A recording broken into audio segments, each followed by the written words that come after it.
previous class we have understood what is lateral shift. नहीं, जब कोई रे किसी एक स्लैब के अंदर से जाता है laterally it shifts by certain distance d, और lateral shift का क्या फॉर्मूला था?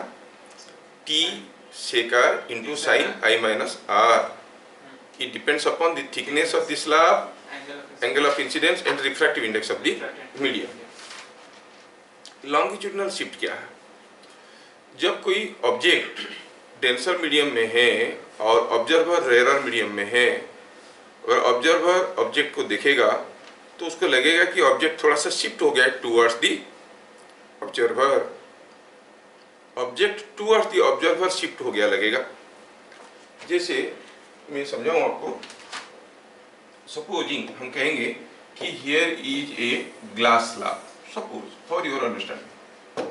मान लेते हैं कि यहाँ पर कोई एक ऑब्जेक्ट है और आप यहाँ से कहीं से देख रहे हो ऊपर से। यू आर लुकिंग फ्रॉम ए से रेयर मीडियम, ये रेयर मीडियम है जिसका म्यू कम है, और ये कोई मीडियम है जिसको आप डेंसर मीडियम कह सकते हो।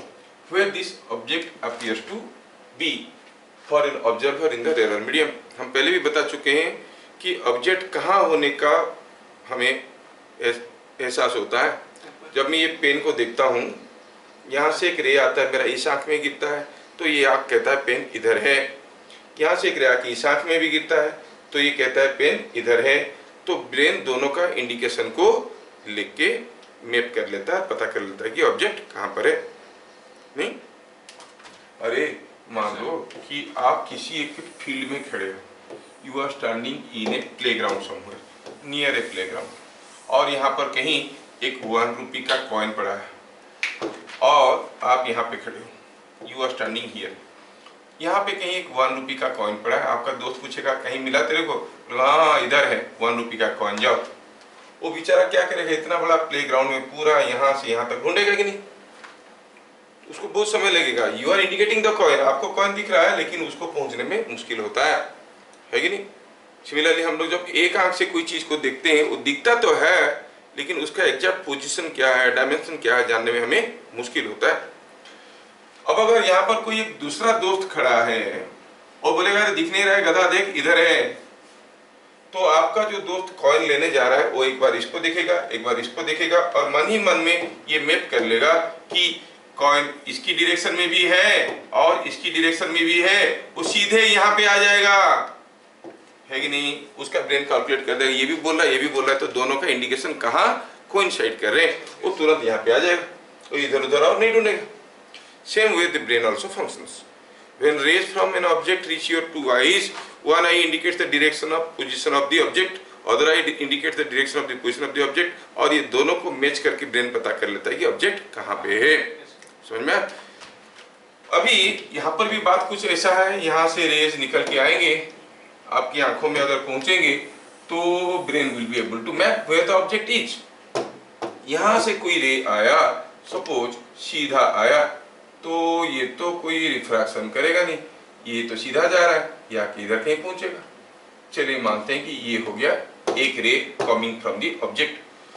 दूसरा रे जो यहाँ से आया, सपोज ऐसे आया, और ऐसे आने के बाद जब वो डेंसर मीडियम में निकलेगा, सॉरी रेयर मीडियम में निकलेगा, वो कैसे निकलेगा? It will be ending away from the normal, ऐसे करके निकलेगा नहीं? तो अब अगर ये दोनों रे यहाँ से निकलता हुआ, ये दोनों रे जाके किसी के आंख में पहुंचेंगे, ये है आंख, थोड़ा बड़ा मुंह वाला आदमी है, ठीक है। अब क्या लगेगा उसको? एक आंख कहेगा ऑब्जेक्ट इधर है, दूसरा कहेगा इधर है। ब्रेन को क्या लगेगा? Where is the object? It will say the object is somewhere here. Brain को लगेगा कि ऑब्जेक्ट यहाँ पर है, जबकि ऑब्जेक्ट है कहाँ पे? यहाँ पे। तो ये शिफ्ट कर गया ऊपर।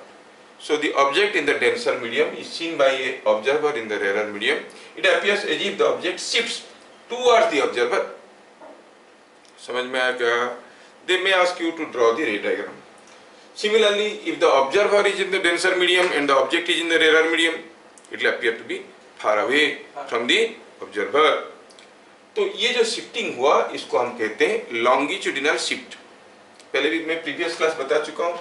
If you have a line like this, you want to move this line laterally, तो आप कैसे मूव करवाते हो इस लाइन को? You move it like this.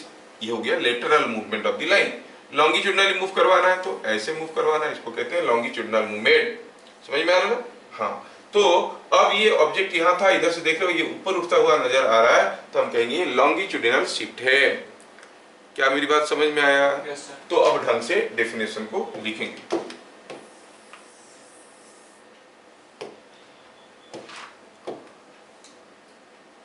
When an object in denser medium is seen by an observer in rarer medium,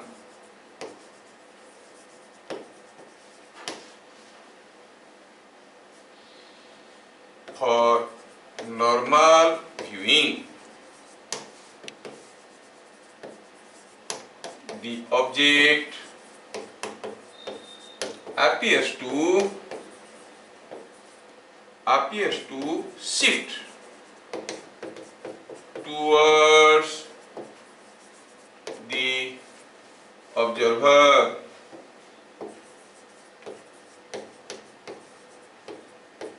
This phenomenon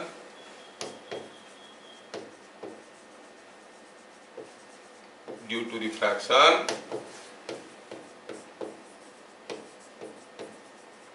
is called longitudinal shifting और longitudinal shift।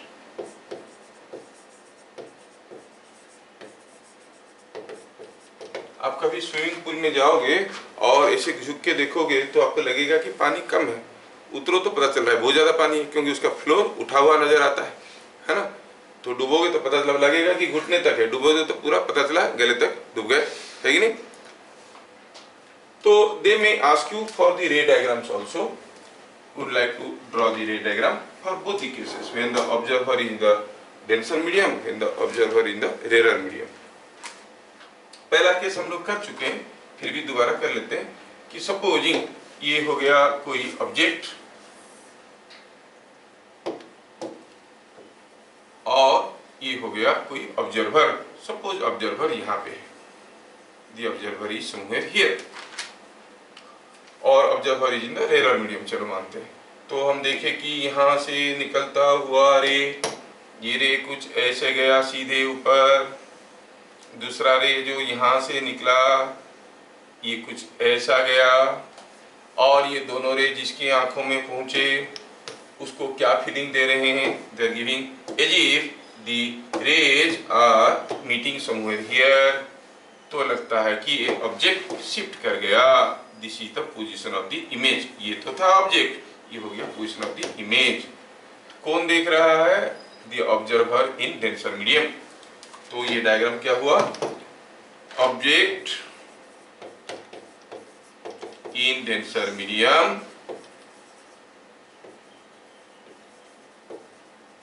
seen by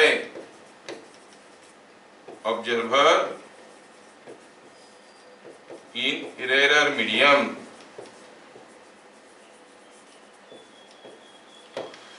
Supposing हम कहेंगे कि case is now different, the object is observer is in denser medium and object is in rarer medium। चलिए हम कहते हैं कि ये है mu for the denser medium and it is mu for the rarer medium। अब object कहाँ है? ऑब्जेक्ट समवेयर यहाँ पे है। से this is what is the object. ये हो गया ऑब्जेक्ट। अब ऑब्जर्वर मान लो यहीं कहीं देख रहा है अंदर से, मान लो पानी के अंदर है, मछली किसी चिड़िया को देख रहा है नहीं। अब इसमें क्या है कि अगर यहाँ से कोई रे सीधे नीचे आता है, कोई रे सीधे नीचे आता है तो रे कुछ ऐसे आएगा, और कोई रे अगर ऐसे आया तो ये डेंसर मीडियम में घुसने के बाद it will bend towards the normal और away from the normal, towards the normal. तो ये सीधा ऐसे कुछ इधर को बेंड कर जाएगा। अगर ये दोनों रे किसी के आंखों में पहुंचे तो उसको क्या फीलिंग आएगा? Rays are coming from here, ये आके पहुंचे किसी के आंखों में तो उसको फीलिंग आएगा कि एक आंख कहेगा कि ऑब्जेक्ट यहाँ पर है और दूसरा कहेगा कि ऑब्जेक्ट कुछ यहाँ पे है। समझ में आ रहा है क्या? तो उसको कहाँ दिखेगा? ये दोनों रे जिसके आंखों में पहुंचेंगे उसको लगेगा कि इमेज कुछ यहाँ पर है। तो क्या दिखा है इसमें आपको? दिखा ये कि जो ऑब्जेक्ट है वो शिफ्ट कर गया है अवे फ्रॉम द ऑब्जर्वर, है कि नहीं? द ऑब्जेक्ट है shifted away from the observer. तो सेकंड वाला केस कौन सा केस था? ये केस था कोई एक object in rarer medium is seen bye observer in denser medium. Object in rarer medium, object in rarer medium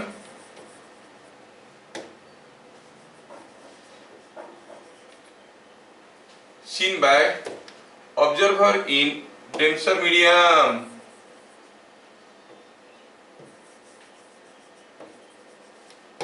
क्या आप चीजों को फिल कर पा रहे हो?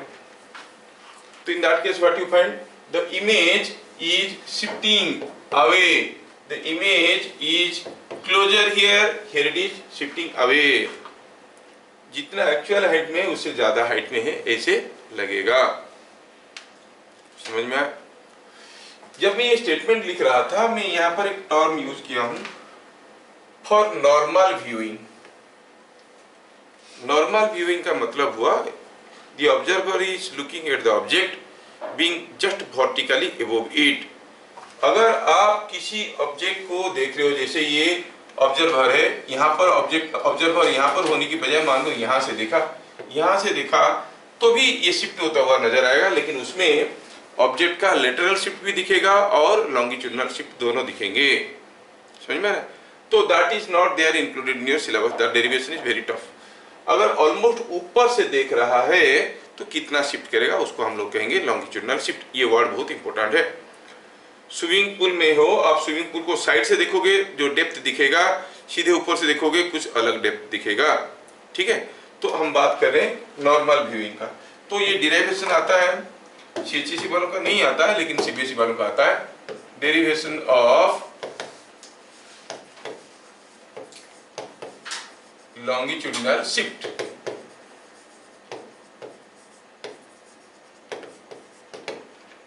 For normal viewing. बहुत आसान डेरिवेशन है। अगर आप तरीका समझ गए कि क्या हो रहा है तो आपको बहुत बढ़िया से समझ में आ जाएगा। मैं कहता हूं कि यहाँ पे कोई एक, मान लेते हैं कि यहाँ पर कोई एक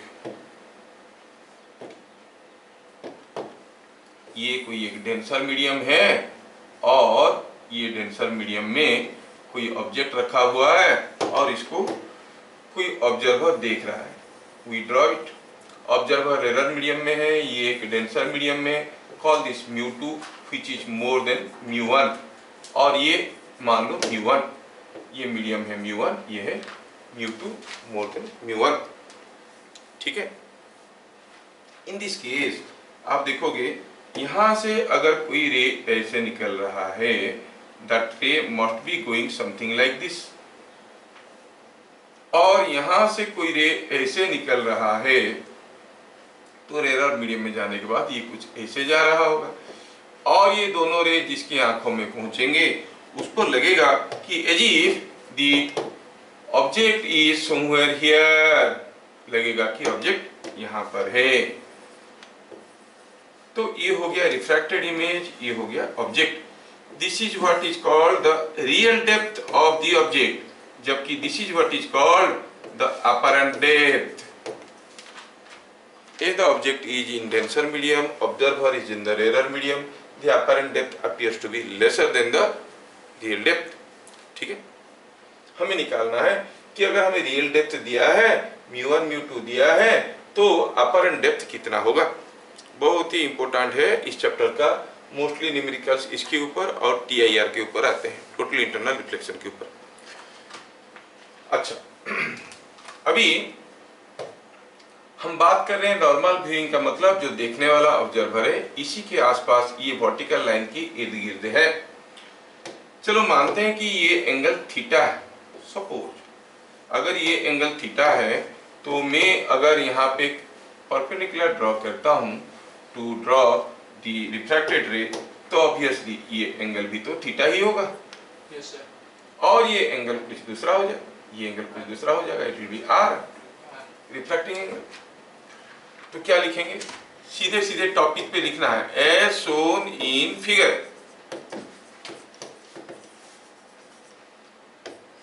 फॉर नॉर्मल व्यूइंग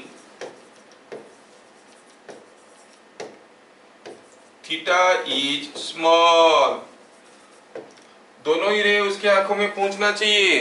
ये अगर इतना दूर से निकलेगा तो बेचारा कितने दूर तक अपना आंख फाड़ के रखेगा, वो पास में ही निकलना चाहिए। मतलब ये जो रे है वो यहाँ से आएगा, ऐसे निकलेगा और उसकी आंखों में पहुंचेगा। तो theta must be very small. समझ में आ रहा है? थीटा अगर स्मॉल है तो शायद हम कुछ ऐसे लिख सकते हैं, we can write tan theta is equal to sine theta. क्यों? क्योंकि for small values of theta cos theta होता है 1, cos 0 का वैल्यू 1 है। फिर theta is very small, cos theta 1 हो गया तो हम sin थीटा को tan थीटा लिख सकते हैं। ठीक है ना? चलिए, अगर थीटा स्मॉल नहीं है, ये नहीं लिख सकते, जो फॉर्मूला हमें मिलने वाला है वो नहीं मिलेगा। सो जो फॉर्मूला हमें मिलेगा, it is only when theta is very small, मतलब नॉर्मल व्यूइंग। इस कंडीशन को समझो, बिना दिस कंडीशन सेटिस्फाई किए निकालना बड़ा मुश्किल हो जाता है। If you are seeing almost vertically above the object, तभी जाके क्या दिखेगा अभी हम निकालने वाले हैं, इसलिए लिखें फॉर नॉर्मल व्यूइंग। ठीक है? ठीक है, हमें अपर एंड डेप्थ, रियल डेप्थ सब कुछ निकालना है। मैं थोड़ा इस पॉइंट्स को नाम दे देता हूं।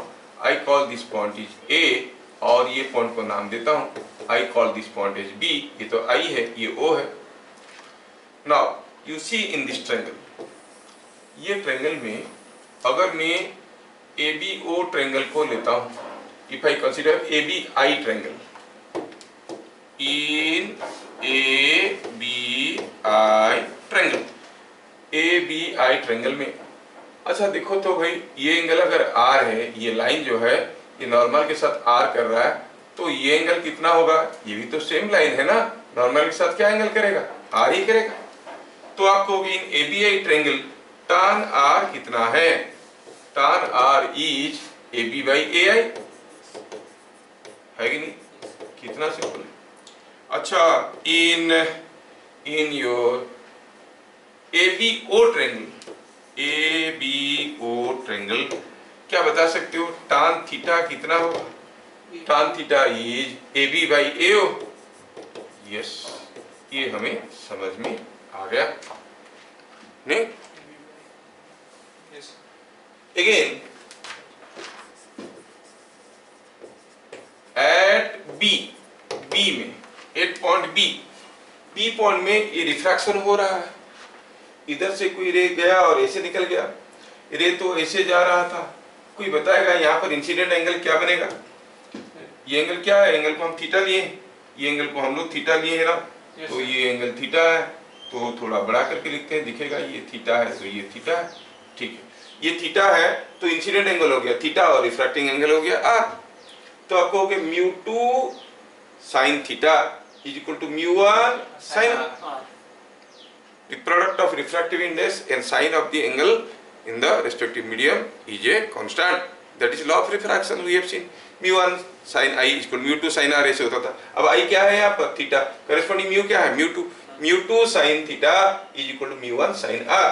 तो एट बी हमें मिला mu 2 sin theta is equal to mu 1 sin R,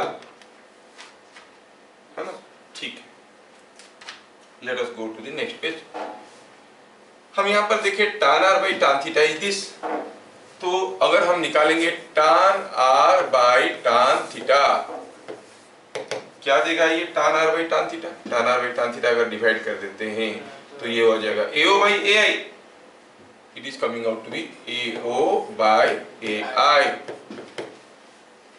और हम जानते हैं कि थीटा इज स्मॉल, नहीं? थीटा इज स्मॉल, इस थीटा इज स्मॉल आप कहोगे tan theta is equal to theta. Theta small होगा तो कोई अगर एक जीरो एंगल में इंसिडेंट होगा तो जीरो एंगल में निकल जाएगा, छोटे एंगल में आएगा तो छोटे एंगल में निकल जाएगा। When theta is small r is also small, नहीं? थीटा इज स्मॉल तो r इज आल्सो स्मॉल। तो हम कह सकते हैं tan r by tan theta can be written as sin r by sin theta, that is equal to AO by AI। लेकिन अभी अभी हम लोग यहाँ पे देखे हैं, क्या देखे हैं कि μ2 sin theta is equal to μ1 sin r। ये क्या था, μ2 sin theta by is equal to μ1 sin r। इसलिए हम कह सकते हैं कि sin theta by sin r बाय sin थीटा का वैल्यू क्या हो जाएगा, देखो तो μ2 बाय μ1 है कि नहीं। μ2 by μ1 is equal to AO by AI। AO क्या था आपको याद है, AO was the real depth A से O तक dr। AI क्या है, apparent depth dA, so it is dr by dA। This otherwise gives you the apparent depth, apparent depth मतलब जो डेप्थ लग रहा है वो क्या है, it is μ1 by μ2 into dr। μ1 by μ2 into dr। अभी याद नहीं रहता है कि कौन सा मीडियम μ1 था, कौन सा मीडियम μ2 था। To be more appropriate and more accurate, μ1 क्या था, किसका मीडियम था, ऑब्जर्वर का कि ऑब्जेक्ट का, ऑब्जेक्ट का मीडियम, ऑब्जर्वर का मीडियम था μ1। और μ2 क्या था, ऑब्जेक्ट का मीडियम। तो चलो कुछ ऐसा लिख देते हैं, mu of the observer medium by mu of the object medium into dr। अब याद रखना आसान हो गया, समझ में आया क्या। तो न्यूमेरिकल के लिए फॉर्मूला ही काफी है। जो हमें समझ में आया थोड़ा उसको न्यूमेरिकल के लिए जरूरत के हिसाब से ढंग से लिख लेंगे। The apparent depth is given by mu of the observer by mu of the object into dr। चलिए जस्ट कुछ फैक्ट्स लिख लेते हैं। If mu of the observer medium is less than mu of the object medium, अगर mu of the observer medium mu of the object medium से कम हो गया मतलब ये क्वांटिटी लेस देन 1 हो गया, dA will be less than dr। Then dA is less than dr मतलब लगेगा कि पास आ गया है ना। If mu of the observer medium is more than mu of the object medium, then क्या लगेगा, dA is more than dr।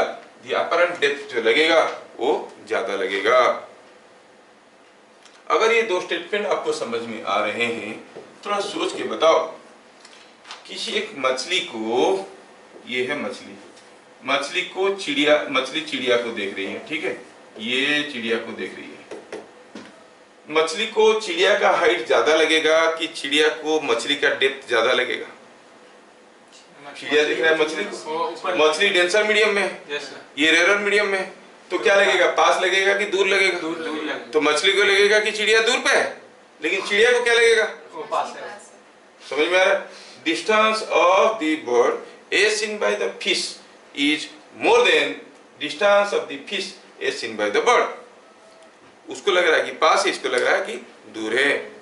इसलिए अपनी आंखों पे ज्यादा भरोसा मत करना हर चीज में, नहीं हम अपनी आंखों से देखें। तुम्हारे आंखों में क्या कर रखा है, सब दुनिया में जो अरेंजमेंट है उसी हिसाब से दिखता है, किसी को पास किसी को दूर। किसी को लग रहा है कि मैं एंट्रांस तो ये बार पक्का निकाल दूंगा, और किसी को लगता है अरे ये तो कश्मीर की कली है, नहीं बहुत दूर जाना पड़ेगा। ऐसे लगता है कि नहीं लगता है। तो डिपेंड करता है कि आप कौन से मीडियम में हो। मीडियम मतलब सीबीएसई आईसीएसई मत सोचना, डेंसर और रेयर मीडियम, ठीक है, इसके हिसाब से। अच्छा, और यहाँ पे हम फॉर्मूला भी लिख डालेंगे। Apparent depth is mu of the observer medium by mu of the object medium into real depth. दूसरा point number 2, when mu of the observer medium is less than mu of the object medium, the object appears to shift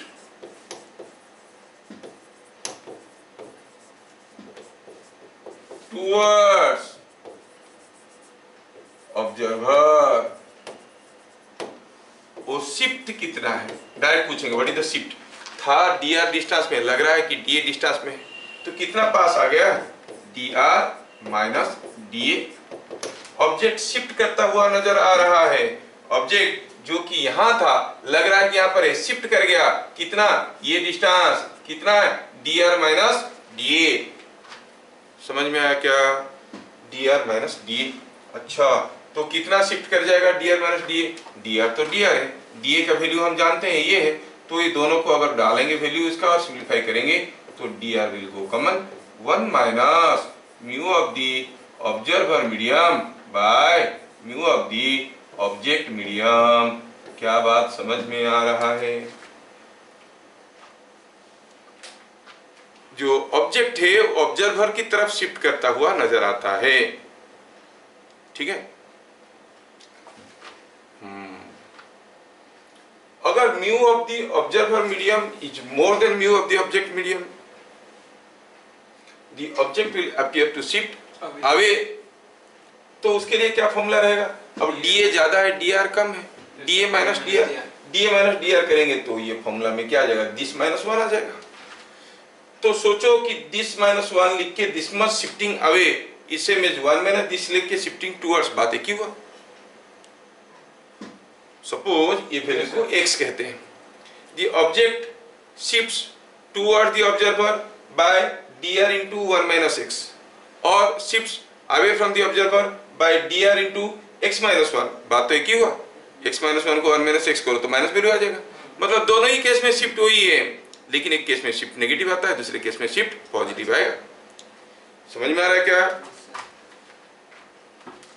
तो ये जो formula है ये universal shifting के, mu of the observer medium object medium से कम हो या ज्यादा हो।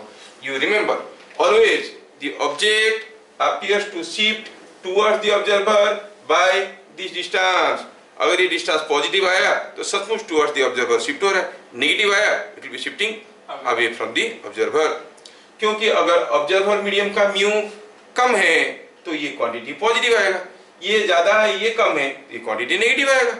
Accordingly, it is shifting minus 5 centimeter towards the observer, मतलब 5 centimeter away from the observer। तो शिफ्ट का एक जनरल फॉर्मूला बन गया क्या? dr into 1 minus mu of the observer medium by mu of the object medium। क्या बात समझ में आया? तो अब ऑब्जेक्ट रेयर मीडियम में है, डेंसर मीडियम में, किसमें याद रखने की कोई जरूरत नहीं। Whenever an object in one medium is seen by an observer in other medium, the object appears to shift towards the observer by dr into 1 minus mu observer by mu of the object medium। जबकि ये quantity कभी positive आता है कभी negative आता है। Accordingly shift towards the observer बोले, negative आया मतलब अवे फ्रॉम हो गया। क्या बात समझ में आ रहा है? हाँ ठीक, ये हो गया। अभी थोड़ा एग्जाम्पल लेते हैं और देखते हैं कि सपोजिंग हम कहेंगे कि this is what is a medium of air जो कि 1 है, और ये मान लो पानी है, mu of water. Here is a चिड़िया, और ये चिड़िया कहाँ क्या कर रही है? हवा में उड़ रही है। ठीक है, मेरा ड्राइंग अच्छा नहीं है, क्या करें? कभी भी मुझे ड्राइंग में 50% मार्क नहीं मिला, बचपन में बहुत कम मिलता था। चलो ये है मछली, चलो मानते हैं कि ये डिस्टेंस है x और ये डिस्टेंस है y। अब हम कोशिश करेंगे लिखने के कि ये लिखने की कोशिश करेंगे कि D1 और DFB क्या नाम क्या है? इसका मतलब है distance of fish as seen by bird. Bird को क्या लगेगा फिश का डिस्टेंस क्या है? उसको पूछा जाएगा बताओ ये मछली तुमसे कितना दूर पे है, सीधा न्यूमेरिकल वैल्यू दिया रहेगा और पूछेगा नहीं अच्छा कितना दूर पे है। तो आप देखोगे कि ये कहेगा x तो हवा में है ही है और उससे नीचे ये जो y डिस्टेंस, इसको तो y नहीं दिखेगा, कुछ अलग दिखेगा। क्या दिखेगा? Real depth. रियल डेप्थ कितना है? y into mu of the observer medium by mu of the object medium. देख कौन रहा है? चिड़िया। कौन सा मीडियम में? एयर में। क्या है? म्यू 1। ऑब्जेक्ट कहाँ है? पानी में। कौन सा मीडियम में? Refractive index is mu w, so it comes out to be x plus y by mu w. So distance of the fish as seen by the bird is x plus y by mu w. आया समझ में? एक interesting relation यहाँ से भी आने वाला है, हम लोग देखेंगे इसको। जो लोग एंट्रेंस के लिए तैयारी करें उनकी काम में लगेगा। दूसरा हुआ डीवीएफ। क्या है ये DVF? Distance of bird as seen by fish. मछली को क्या लगेगा ये चिड़िया कितना दूर पे? वो कहेगा ये वाई डिस्टेंस पे तो है ही है पानी में। और ये जो डिस्टेंस मछली को क्या लगेगा? रियल डेप्थ है x into mu of the observer medium by mu of the object medium. तो it is y plus observer medium कौन है? पानी है, तो mu w, sorry y plus plus plus x into mu w। और object medium क्या है? वो तो हवा है, तो 1 है। So it is coming out to be y plus mu w into x। दोनों को एक दूसरे का डिस्टेंस बराबर नहीं दिख रहा है। ये रिफ्रैक्शन के केस में होता है। रिलेटिव मोशन में हम पढ़े, अगर a को लगता है कि b उससे 30 मीटर आगे है ईस्ट की तरफ, तो b को लगता है कि a उससे 30 मीटर दूरी पे वेस्ट की तरफ है कि नहीं? तो लेकिन यहाँ पर ये दोनों को अलग अलग लग रहा है। डिस्प्लेसमेंट अलग हो जाएगा तो वेलोसिटी अलग अलग हो जाएगा। रिलेटिव मोशन में हम लोग पढ़े हैं, अगर a को लग रहा है कि b मूव कर रहा है 20 मीटर पर सेकंड टुवर्ड्स ईस्ट, तो b को लगेगा कि a मूव कर रहा है 20 मीटर पर सेकंड टुवर्ड्स वेस्ट, क्योंकि दोनों का डिस्प्लेसमेंट बराबर था, एक दूसरे की इक्वल एंड अपोजिट था। लेकिन यहाँ पर मछली अगर चलेगा इसका वेलोसिटी उसको क्या दिखेगा, ये अगर चलेगा इसका वेलोसिटी इसको क्या दिखेगा, दोनों अलग अलग है। Relative velocity of fish with respect to bird is different from relative velocity of bird with respect to fish। तो ये कैलकुलेशन टफ हो जाता है। तो ठीक है, नहीं बहुत ज्यादा टफ नहीं है, बहुत सिंपल है, एक म्यू का ही फर्क आता है इसमें। समझ में आया क्या? चलिए ये जो चीज हम लोग देखें यहाँ पर, इसको और थोड़ा आगे बढ़ाते हैं। हम कहेंगे कि मान लो कि डीवीएफ हो गया। अब यहाँ पर देखो तो दोनों रिलेशन को थोड़ा ध्यान से देखो, और मैं चाहूंगा कि ये जो पहला वाला रिलेशन था ना, इसको भी थोड़ा मैं सजा के और दूसरे फॉर्म में लिख दूं ताकि आपको जल्दी समझ में आएगा। जैसे ये जो चीज है इसको मैं ऐसे लिख सकता हूँ क्या? Just multiply mu w into X plus Y by mu w लिख सकते हैं ना, एडिशन कर दी। Now DFV distance of fish as seen by bird is this, distance of bird as seen by fish is this, divide, what you find? DFB by DBF, only those who are preparing for NEET entrances। तो ये relation क्या आ गया देखो तो, इसको इससे divide करो तो न्यूमरेटर तो दोनों का बराबर है, तो क्या रह जाएगा? दिस बाई दिस करेंगे तो आएगा 1 by mu w, and that is even more interesting कि याद रखने के लिए DFB distance of fish as seen by bird, यहाँ पर बर्ड ऑब्जर्वर था, it is mu of the bird by ये क्या था? Mu of the fish medium. समझ में आ रहा है क्या? इसको जो डिस्टेंस लगेगा उसको क्या डिस्टेंस, एक चिड़िया को लग रहा है, चिड़िया उड़ती हुई चिड़िया को लग रहा है मछली वहां से उससे 20 मीटर दूरी पे है। मछली को क्या लगेगा चिड़िया कितना दूर पे है? आधा एयर आधा पानी। फिर भी क्या करेंगे, मछली को क्या लगेगा? हम 1 बाई म्यू w इसमें मल्टीप्लाई कर लेंगे। चिड़िया को लग रहा है पास में, मछली को लग रहा है दूर में, तो you just multiply mu w to that. समझ में आ रहा है क्या? तो ये चीज आपको समझ में आना बहुत जरूरी है। अब ऐसे लिखोगे तो बहुत सारा कंफ्यूजन हो जाएगा, जस्ट रिमेंबर लाइक दिस। समझ में आ रहा है क्या? Just for sake of one more question कर लेंगे, आपको अच्छा लगेगा। A bird, a flying bird finds a fish at a distance 36 meter from it vertically down। ध्यान रहे ये सारा सही होगा only when the observer is normally viewing, नहीं तो ये कैलकुलेशन बराबर नहीं होगा। tan थीटा को आप sin थीटा नहीं कह सकते हो। सो चिड़िया को दिख रहा है कि वर्टिकली डाउन नीचे 36 मीटर पे कौन है? मछली। What is distance of bird as seen by fish. Fish को क्या लगेगा? क्या लगेगा? फिश कहाँ है? पानी में। उसको ज्यादा लगेगा कि कम लगेगा? ज्यादा लगेगा। तो याद रखना कि म्यू डब्ल्यू टाइम्स हो जाएगा। ये फॉर्मूला को यूज कर सकते हो, नहीं म्यू डब्ल्यू टाइम्स हो जाएगा। तो सॉल्यूशन में क्या लिखेंगे? Distance of bird as seen by fish is equal to कितना है? 36 into mu W. Mu W पानी के लिए सबको मालूम है, आपको याद रखना पड़ेगा। What was the value of mu W? 4/3। Mu for glass 1.5। बार-बार बोला हूँ, याद रखो ये 4/3 है, तो ये क्या हो गया? म्यू डब्ल्यू को अगर हम 4/3 ले लेते हैं, this comes out to be 48 metre. चिड़िया को लग रहा है कि मछली मेरे से 36 मीटर पे है, और मछली को लग रहा है कि चिड़िया मेरे से 48 मीटर पे है। जब वो जेट प्लेन देखते हैं आसमान में चलता है, छोटा सा दिखता है, इतना छोटा सा, और फ्यूम का एक ट्रेलर छोड़ते हुए, स्मोक का ट्रेल छोड़ते हुए जाता है, नहीं? हाँ, हमको लगता है कितना दूर पे। सोचो, जस्ट इमेजिन करो कितना बड़ा है वो जेट प्लेन।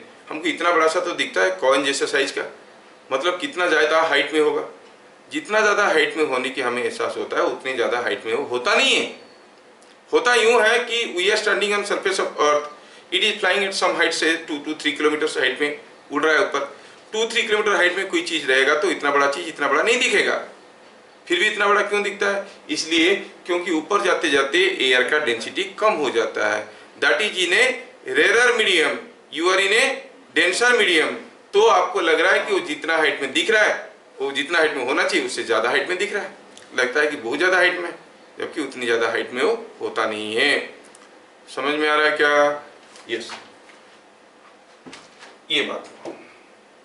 तो हमें शिफ्टिंग समझ में आया, लॉन्गिट्यूडनल शिफ्ट, लेटरल शिफ्ट दोनों समझ में आ गया। चलिए एक दो छोटे छोटे क्वेश्चन करते हैं।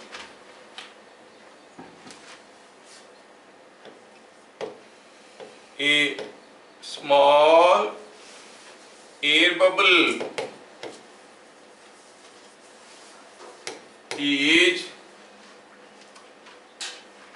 inside a glass cube। कोई ग्लास क्यूब के अंदर एक छोटा सा एयर बबल है।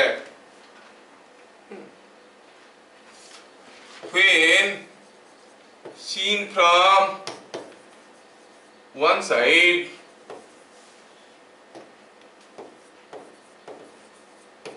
it appears to be at a depth 6 centimeter. When seen from opposite side,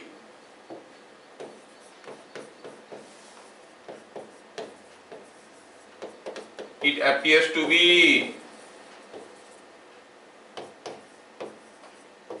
at a depth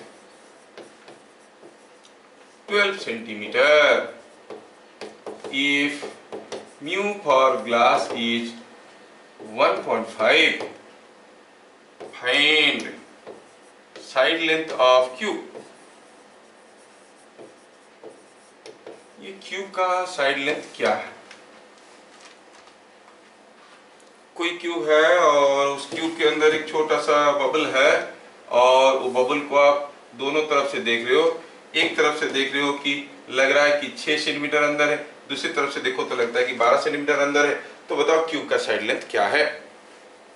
ठीक है ना, पहले अपना दिमाग लगाओ और बताओ कि ये जो साइड लेंथ है ये 12 + 6 18 होगा या उससे कम होगा या उससे ज्यादा होगा। सोचो और बताओ। इधर से देखो तो लग रहा है कि 6 सेंटीमीटर अंदर है, ये डेंसर मीडियम में है, तो जो 6 सेंटीमीटर दिख रहा है वो 6 होगा कि ज्यादा होगा? ज्यादा होगा। इधर से देखो तो 12 लगता है, 12 से ज्यादा होगा, मतलब सम इन दोनों का सम विल बी मोर देन 18, तो side length will be more than 18 centimetre. अब निकालना ये है कि कितना है, what is the side length. ठीक है, चलिए कोशिश करते हैं। हियर इज द क्यूब, ये क्यूब है। चलो मानते हैं कि ये साइड ए है और ये साइड बी है और ये कुछ यहाँ पे द बबल इज हियर। अच्छा, मालूम नहीं ये डिस्टेंस कितना है, कॉल दिस डिस्टेंस x और corresponding distance y in the opposite side. मतलब side length of the cube is x + y, है कि नहीं। Now when viewed from side A, जो अपरेंट डेप्थ है उसका फॉर्मूला है mu of the observer medium by mu of the object medium into real depth, है कि नहीं। तो अपरेंट डेप्थ कितना दिया है, 6 सेंटीमीटर दिया है। Mu of the observer medium, इधर से देख रहे हो तो एयर से देख रहे हो, एयर का म्यू है 1। ऑब्जेक्ट मीडियम ये तो ग्लास है, दिया गया है कि म्यू जी इज 1.5 और 3/2, सो इट इज 1.5। रियल डेप्थ कितना है, वो x है। क्या यहाँ से आपको x का वैल्यू मिल गया? Yes, 6 × 1.5 is 9 centimetre. Similarly when viewed from side B, similarly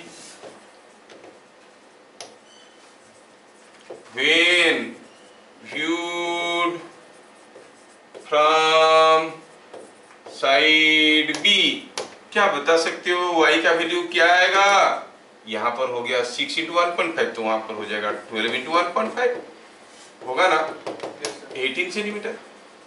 similarly दिए तो बाकी एक्सप्लेन करने की जरूरत नहीं, समझ में आ रहा है। तो side length of the cube कितना हो गया? Side length is coming out to be 9 + 18 इज 27 सेंटीमीटर। जो ग्लास क्यूब है उसका साइड लेंथ है 27 सेंटीमीटर। समझ में आया? ठीक है, नेक्स्ट।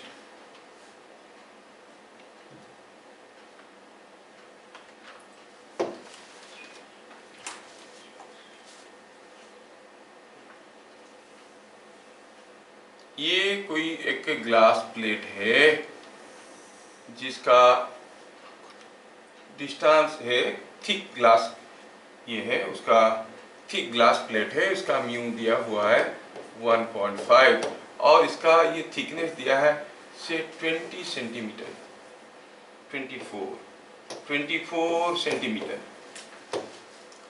और यहाँ पर है कोई ऑब्जर्वर जो इसको देख रहा है।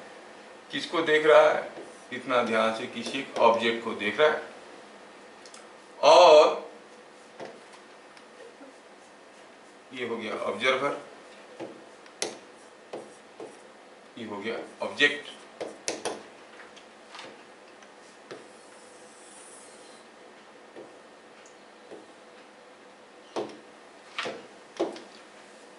If a thick glass plate is inserted between object and observer, by what distance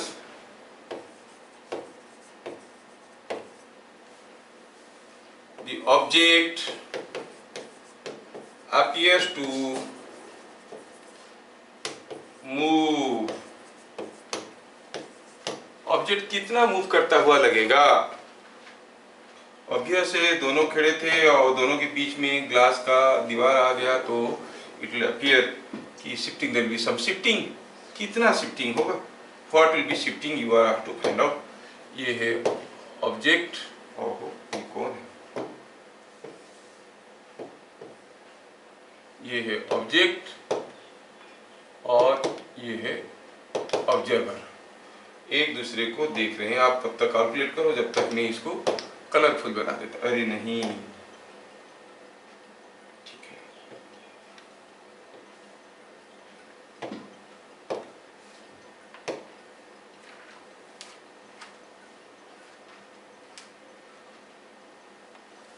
इधर क्लियर।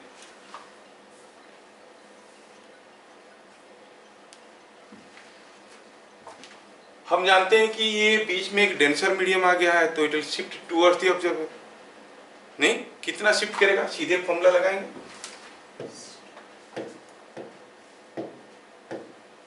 सॉल्यूशन में कहेंगे shifting of object towards observer is equal to, कितना शिफ्ट करता है, शिफ्ट का फॉर्मूला हम दिए थे, thickness of the glass slip that is 24 into 1 minus mu of the observer medium by mu of the object medium, observer medium by mu of the object medium। अब ये glass plate डाल दिए तो बीच में ये आ गया, म्यू इसका आ गया, इसके थ्रू से देख रहा है तो हम कहेंगे यहाँ पर फॉर्मूला ऐसे लगेगा mu of the object medium. तो अगर वैल्यू डालेंगे तो ये हो जाएगा 24, ऑब्जर्वर है 1, एयर मीडियम में है और थ्रू दी ग्लास देख रहा है तो उसका वैल्यू है 1.5, so it is coming out to be 3/2/3 गया 1/3, इट इज 8 सेंटीमीटर। तो ये रहने के कारण लगेगा कि ये इधर को शिफ्ट कर गया, कितना, बाय 8 सेंटीमीटर। अगर ऑब्जेक्ट और ऑब्जर्वर के बीच में हम एक ग्लास प्लेट डाल देते हैं तो object will appear to shift towards the observer 8 centimetre, इधर को टुवर्ड्स द ऑब्जर्वर, ये लिखा हुआ है। क्या बात समझ में आया? ठीक है, मैं एक दूसरा क्वेश्चन देता हूं, शायद आप लोग बता पाओगे इसको। A bar is partially inserted into water. Find the correct figure. Correct figure आपको बताना है। मैं आपको कुछ फिगर दे रहा हूं। सपोजिंग हम कहेंगे कि यहाँ पे कोई एक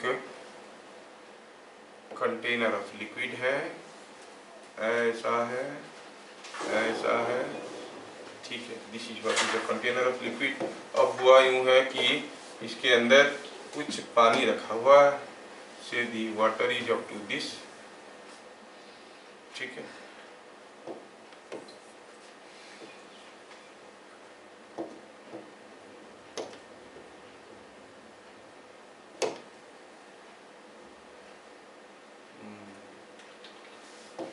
ये पानी थोड़ा लीक कर गया, यहाँ है पानी, यस। अब मैं क्या करता हूँ, एक डंडे को इसके अंदर डुबाता हूँ।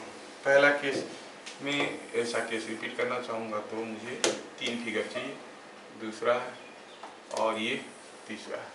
तीनों केस में मुझे देखना है द इंसर्टेड डंडा लुक्स लाइक व्हाट। पहला केस में डंडा जो पानी में डाला गया है वो दिखने में कुछ ऐसा है,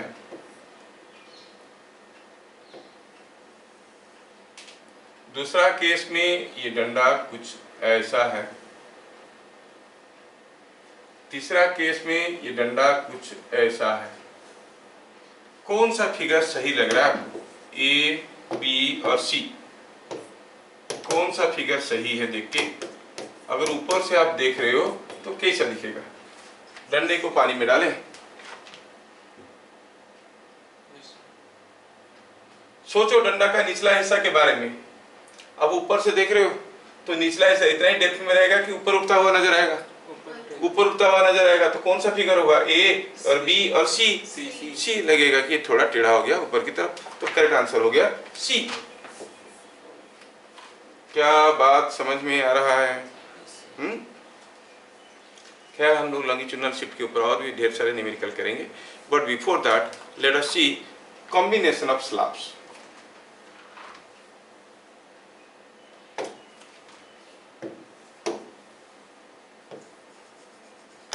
combination of slabs।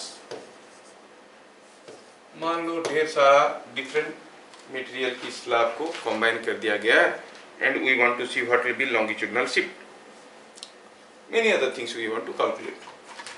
सपोजिंग हम कहेंगे कि यहाँ पे कोई एक स्लैब है ये थिकनेस का, ठीक है, और कोई एक दूसरा स्लैब है वो कुछ यहाँ से ऐसा है और ये कुछ दूसरा थिकनेस का है, इसका थिकनेस इससे कुछ अलग है, और चलो मानते हैं कि कोई एक तीसरा स्लैब भी है जो भी कुछ ऐसा ही थिकनेस का है।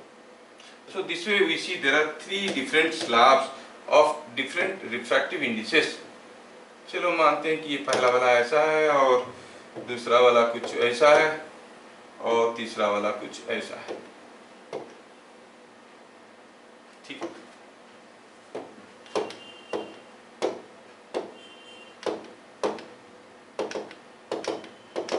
Now there are 3 different mediums, तीनों का स्लैब ऐसे दिया गया है और तीनों का रिफ्रैक्टिव इंडेक्स भी अलग अलग है।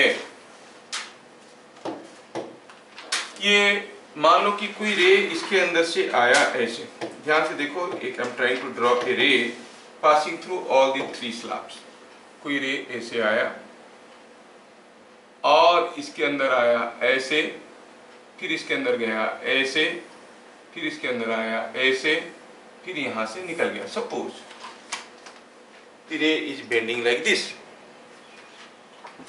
आपको देख के बताना है कि अगर इसका रिफ्रैक्टिव इंडेक्स μ1 है, इसका μ2 है और इसका μ3 है, μ1 और μ2 में से बड़ा कौन? देखो यहाँ पर जब आया is bending away from the normal, तो μ2 छोटा है, μ1 बड़ा है। μ2 और μ3 में से बड़ा कौन? μ3 बड़ा है। तो पूछेंगे μ1 μ2 μ3 में से सबसे छोटा कौन? आप कहोगे μ2। कुछ भी पूछ सकते हो, पूछने के लिए कुछ भी पूछ सकते हैं कि μ1 μ2 μ3 में से μ2 सबसे छोटा है। खैर हम वो नहीं पूछने वाले, हम कुछ दूसरा पूछने वाले हैं। चलिए, जो सराउंडिंग मीडियम है उसका μ0 कहते हैं, सराउंडिंग मीडियम का रिफ्रैक्टिव इंडेक्स μ0 है। Now if I drop a normal at the point of incidence, यहाँ पे अगर मैं एक नॉर्मल ड्रॉ करता हूं तो ये जो नॉर्मल है ऐसा है, ये नॉर्मल यहाँ पे भी मैं ड्रॉ कर सकता हूँ और मैं इसको यहाँ पे भी ड्रॉ कर सकता हूँ।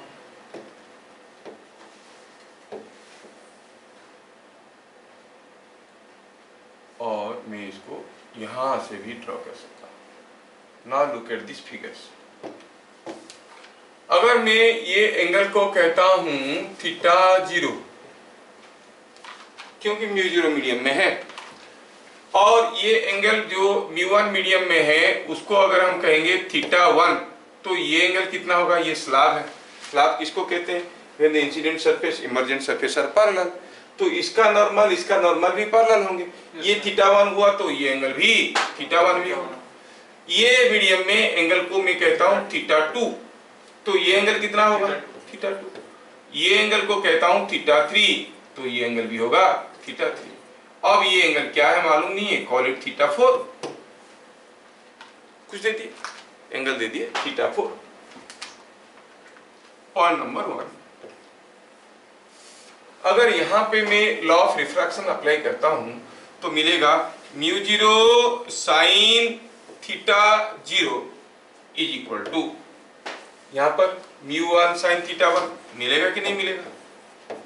मिलेगा ना, μ1 sin θ1 लॉ ऑफ रिफ्रैक्शन। और अगर मैं यहाँ पर अप्लाई करता हूँ लॉ ऑफ रिफ्रैक्शन तो कहूंगा कि μ1 sin θ1 is equal to μ2 sin θ2। It is μ2 sin θ2। और अगर मैं यहाँ पर अप्लाई करता हूँ कहूंगा कि μ2 sin θ2 is equal to μ3 sin θ3। बढ़िया है। और अगर मैं यहाँ पे अप्लाई करूं तो कहूंगा कि μ3 sin θ3 is equal to μ0 sin θ4।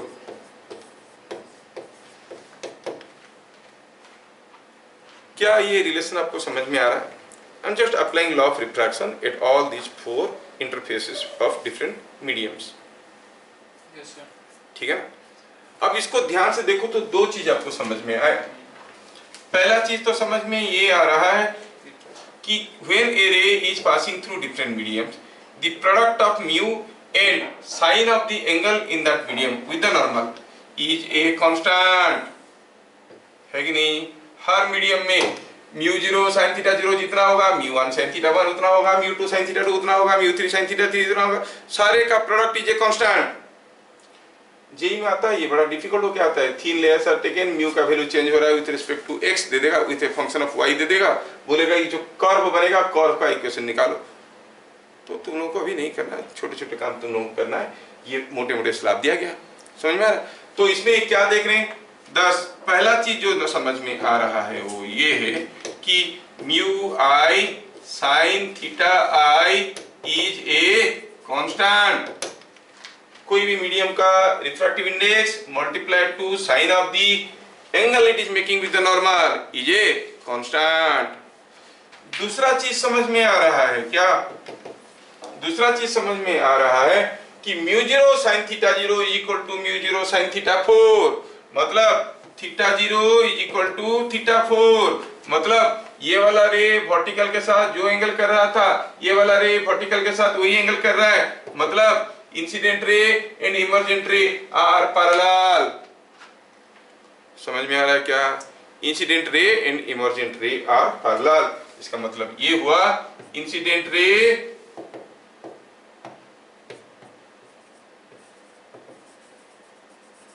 And emergent रे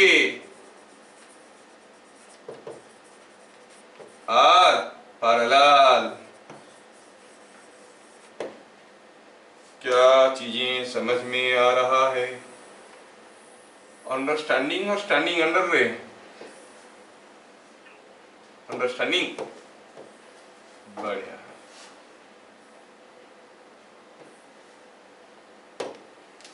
emergent ray and incident ray are parallel to each other. पहला चीज समझ में आया? आया समझ में? ठीक है।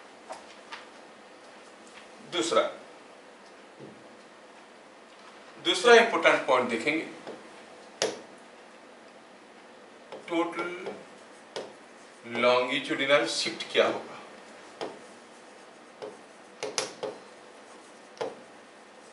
टोटल लॉन्गिट्यूडिनल शिफ्ट कितना होगा? Now the observer is looking at an object through a number of mediums. मान लो कि ये कोई एक वुडन ग्लास है, लकड़ी का बनाया हुआ है। यहाँ पर कोई एक ग्लास ब्लॉक रखा है, ग्लास ब्लॉक के नीचे कुछ दबा हुआ है, ऊपर कुछ पानी रखा हुआ है। अब आप ऊपर से देखोगे देयर आर 2 मीडियम्स। अब आपको अपरेंट शिफ्ट क्या लगेगा? या फिर 3 मीडियम्स और कुछ पेट्रोल भी डाल रखा है। बताओ ये कितना शिफ्ट करता हुआ नजर आएगा? That means number of layers are there, it is a combination of number of slabs. तो इसमें कैसे करेंगे? 2 के लेके करेंगे, बाकी के लिए आप कर सकते हो। तो हम कहेंगे कि सपोजिंग ये कोई एक स्लैब है और चलो मानते हैं कि ये कोई एक दूसरा स्लैब है, यहां रख देते हैं। दोनों का थिकनेस अलग अलग है। ये स्लैब का थिकनेस, दोनों स्लैब का थिकनेस और रिफ्रैक्टिव इंडेक्स अलग अलग है। चलो मानते हैं कि ये थिकनेस है d1, ये μ1, ये μ2, ये d2 और ऑब्जेक्ट यहीं कहीं दबा पड़ा है। ये कौन है? Object O। आप देख रहे हो मीडियम μ0 से चलिए ढेर सारे ऑब्जर्वर इसको देख रहे हैं, ढेर सारे ऑब्जर्वर देख रहे हैं। कौन देख रहा है? ए देख रहा है, बी देख रही है, सी देख रही है और डी भी देख रहा है, ई भी देख रहा है। ये सब देख रहे हैं इसको। ये कितना दूर पे है? ये D0 डिस्टेंस पे है, ये D1 D2। तो A B C D E ढेर सारे ऑब्जर्वर ओ को देख रहे हैं।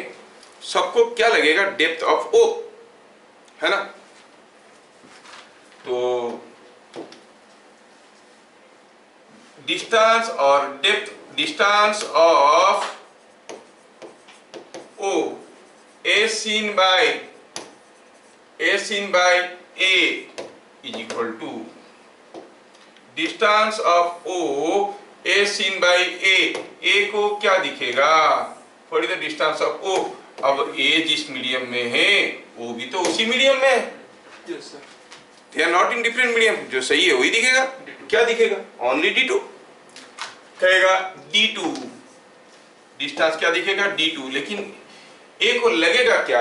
ओ कौन सा मीडियम में है? बोलेगा इन मीडियम μ2 में है। वो क्या लग रहा है? ये बात बहुत इंपॉर्टेंट है and hardly it is specified in any of your books. जब मछली देखता है चिड़िया को, उसको क्या लग रहा है? मछली खुद पानी में, उसको पता नहीं चल रहा है कि पानी कहाँ खत्म हो गया, एयर कहाँ से स्टार्ट हो गया, क्योंकि बोथ आर ट्रांसपेरेंट। तो उसको लग रहा है कि चिड़िया हवा में नहीं उड़ रहा है, चिड़िया पानी में उड़ रहा है। कितना डिस्टेंस पे? Distance of bird S in by fish DVF। समझ में आ रहा ना? जबकि चिड़िया को क्या लग रहा है? चिड़िया को लग रहा है कि ये जो मछली है हवा में तैर रही है, इसीलिए तो उसका डिस्टेंस पे इसका डिस्टेंस μW हो रहा था। Are you getting? Yes, sir. क्या लग रहा है ऑब्जर्वर को, बहुत इंपॉर्टेंट है and that helps you to calculate this. Distance of O as seen by A is D2 in कौन से मीडियम में? मीडियम μ2। अच्छा ठीक है, जो आपको समझ में आया उसी को लेकर आगे बढ़ते हैं। Distance of O as seen by B। अब B देखने लगा। B कहाँ है? B तो यहाँ है। प्रैक्टिकली देखा जाए तो A से O का ज्योमेट्रिकल डिस्टेंस B से O का ज्योमेट्रिकल डिस्टेंस बराबर है, but we are talking about the optical distance. ये कितना दूर में होता हुआ नजर आएगा, है ना?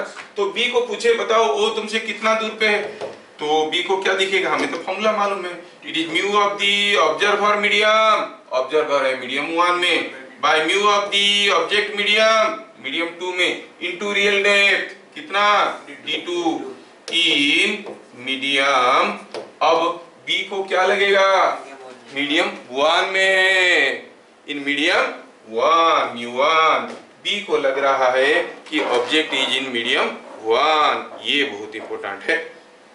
जबकि उसको पता नहीं चल रहा है कि उसका मीडियम खत्म हो गया, दूसरा मीडियम शुरू हो गया, क्योंकि वो ट्रांसपेरेंट मीडियम है। You can not see a transparent medium, you can see through a transparent medium. समझ में आ रहा है क्या?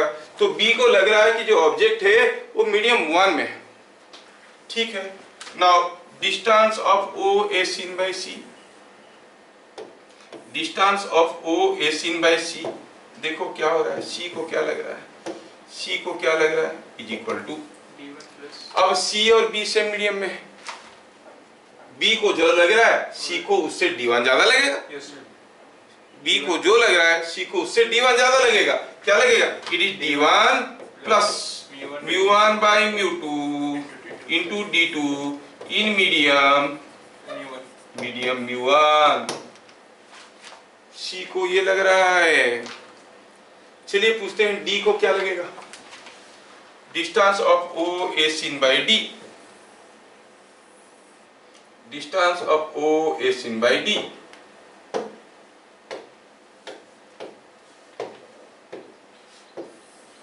Distance of O as seen by D। D को क्या लग रहा है? D तो अब कुछ दूसरा मीडियम में है। कौन सा मीडियम में है? D is here in third medium μ0, air medium में। D को क्या लगेगा? लगेगा कि वो पूछेगा C को क्या लगेगा, थोड़ा नजर जाके अंदर जाके देखेगा। वो अगर D आके C के पास थोड़ा डुबकी लगाएगा, उसको दिखेगा कि C को जो दिख रहा है वही दिखेगा। C को क्या दिख रहा है? The object is at a distance this much in medium μ1। तो उसको लगेगा क्या कि ऑब्जेक्ट म्यू1 वाले मीडियम में इतनी डेप्थ पे है जो सी को लग रहा है कि नहीं, तो डी को क्या लगेगा, डी को लगेगा it is mu zero by mu of the object, ये ऑब्जर्वर ये ऑब्जेक्ट हो गया, म्यू1 इंटू ये डिस्टेंस कितना जो सी को लग रहा था, क्या लग रहा था, d1 plus mu one by mu two into d2, d1 plus mu one by mu two into d2 in medium mu zero. D को लग रहा है कि मीडियम म्यू जीरो में है और ये डिस्टेंस में है, सी को लग रहा है कि सिर्फ ये डिस्टेंस, बी को लग रहा है कि खाली ये, ए को लग रहा है खाली ये, समझ में आ रहा है? हाँ, अब इसको अगर थोड़ा सिंप्लीफाई करें तो देखो तो क्या दिख रहा है, मल्टीप्लाई कर दो, म्यू जीरो को छोड़ दो बाहर, अंदर ये आया d1 बाई म्यू1 प्लस ये आओ इधर म्यू1 गया d2 by, now the formula become so simple. नहीं, d को क्या लगेगा डिस्टेंस, d को लगेगा d1 by mu one plus d2 by mu two, खत्म। और भी होते तो d3 बाई म्यू3, d4 बाई म्यू4 एंड सो ऑन। समझ में आ रहा है क्या? तो distance of the object as seen by the observer is mu of the observer medium mu zero multiplied by d1 by mu one plus d2 by mu two plus d3 by म्यू3 and so on. सबके लिए जोड़ो तो आपको ultimate formula लिखना, ये वाला derivation school में नहीं आता है, फॉर्मूला चाहिए तो याद रखो। क्या मेरी बात समझ में आ रहा है? हाँ, मैं आपको तुरंत एक छोटा सा प्रैक्टिकल क्वेश्चन दे दूंगा ताकि आप अप्लाई कर लोगे तो आपको अच्छा लगेगा। सपोज हम कहेंगे ये कोई एक स्लैब है, डेप्थ है 6 सेंटीमीटर और इसका म्यू दिया हुआ है 2। ये एक स्लैब है, इसका डेप्थ है 9 सेंटीमीटर और इसका म्यू है 1.5।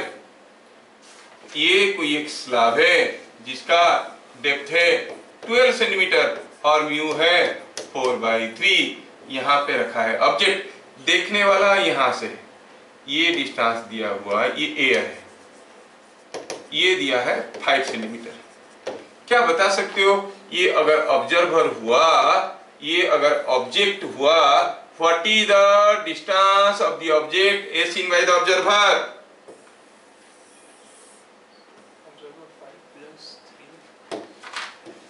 एग्जाम्पल में in figure shown distance of object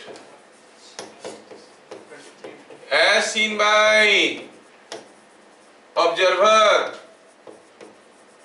is equal to, observer और ऑब्जेक्ट के बीच में कितना ठो लेयर है? 4। ये भी तो एक लेयर है एयर का, सोच लो कि एयर का लेयर है कि नहीं? कितना थिकनेस का? 5 सेंटीमीटर। तो फॉर्मूला क्या है? Mu of the observer into 5 by mu zero plus 6 by 2 plus 9 by 1.5 plus 12 by 4/3। बन गई काम। म्यू जीरो तो 1 है तो क्या मिल गया ये? It is coming 5 plus 3 plus 6 plus 9 is equal to 23 centimetre. जबकि एक्चुअल डिस्टेंस कितना है देखो तो 15 प्लस 12 इज 27 प्लस 5 इज 32। 32 है, लग रहा है कि 23 सेंटीमीटर। क्या बात समझ में आ रहा है? बात समझ में आने का मतलब हुआ क्या फॉर्मूला समझ में आ रहा है, कैसे अप्लाई हो रहा है? क्या सबको समझ में आ रहा है? रोशन को छोड़ के। रोशन समझ में आ रहा है क्या? हाँ या ना? सर वीडियो थोड़ा देखना पड़ेगा। वीडियो को देखना पड़ेगा। ब्लॉक डेवलपमेंट ऑफिसर बोलो, हम दोबारा बोलते हैं तो तुम लोग बोलोगे नहीं तो कैसे पता चलेगा कहाँ अटक गए? ये डिराइवेशन समझ में आया?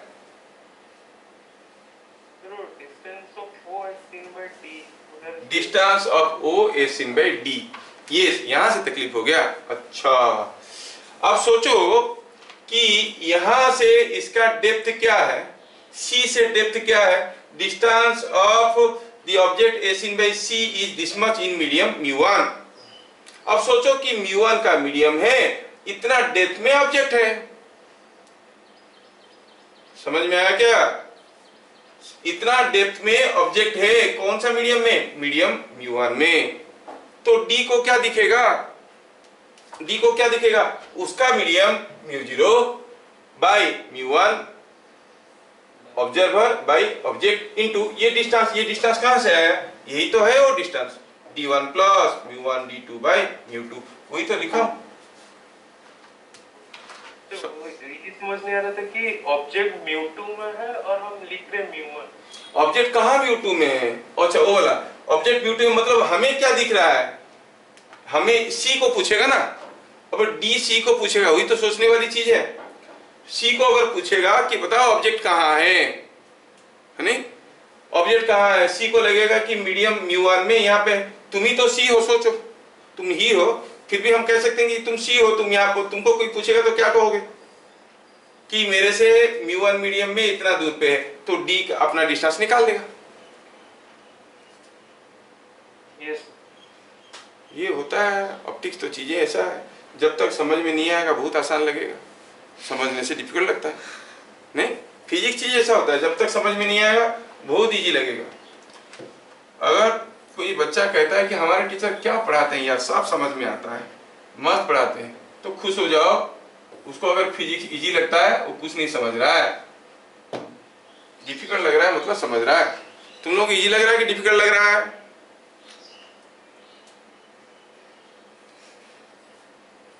क्या इजी बोले तो मरे, डिफिकल्ट बोले तो मरे।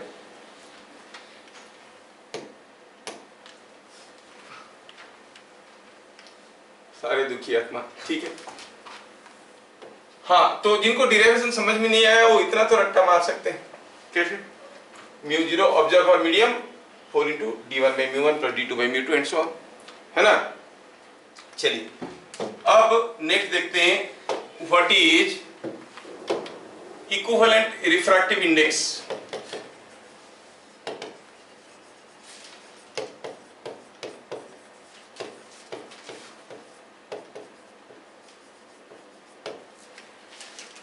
सपोज हमारे पास दो अलग अलग मीडियम है और दोनों का थिकनेस अलग अलग है, और दिया गया है कि उनका refractive indexes are also different, ऐसे दिया गया है।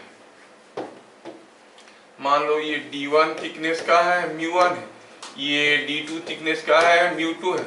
मैं इन दोनों को भगा के एक सिंगल बनाना चाहता हूं स्लैब, जो स्लैब देखने में तो इन्हीं के साइज के होंगे, है ना, इन्हीं के साइज का होगा, लेकिन एक ही मीडियम का होगा, अलग अलग मीडियम नहीं होंगे। अगर ये दो स्लैब का कॉम्बिनेशन को ये अकेला स्लैब रिप्लेस कर सकता है, तो हम कहेंगे इसका इक्विवेलेंट म्यू क्या होना चाहिए, जबकि थिकनेस कितना है, d1 प्लस d2। क्या समझ में आ रहा है? They will ask you a simple question, two slabs are combined like this, find the effective mu। मतलब ये दोनों स्लैब के थ्रू से कोई चीज देखोगे, इसके थ्रू से कोई चीज देखोगे, इसमें जैसे दिखेगा इसमें भी वही दिखेगा, ठीक है। अगर हम इस पॉइंट से देखेंगे, यहाँ पर कोई एक पॉइंट लेते हैं O, और इसको P पॉइंट से देखते हैं, यहाँ पर भी O लेंगे और P पॉइंट से देखेंगे, तो बात बराबर दिखेगा, डिस्टेंस बराबर दिखेगा। For equivalent slab, apparent depth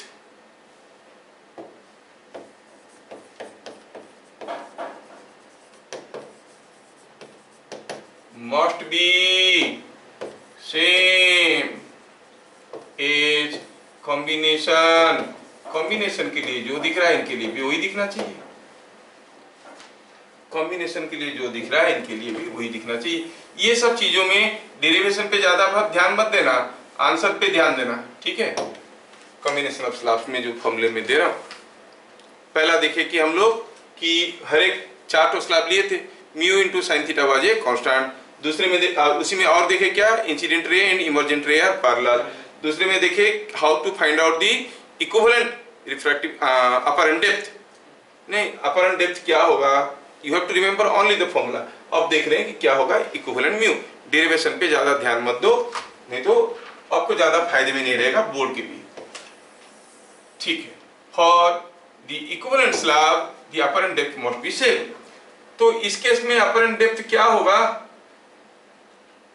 apparent depth क्या हो जाएगा, it is D mu zero, हम कहेंगे ये म्यू जीरो मीडियम है, यहां पर भी ये म्यू जीरो मीडियम है, तो mu zero into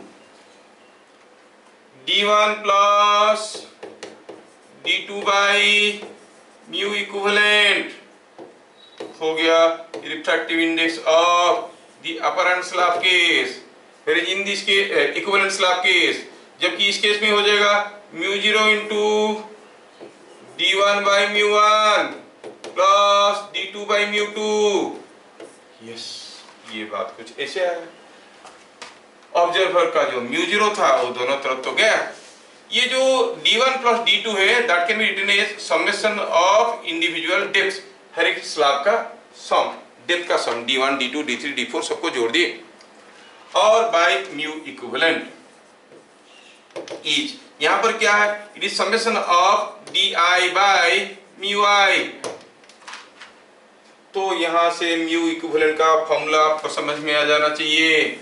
value of mu equivalent कितना आएगा, अगर ऐसे बहुत सारे स्लैब्स कनेक्टेड है तो आप कहोगे mu equivalent is given by summation of di by summation of di by mu I. समझ में आया?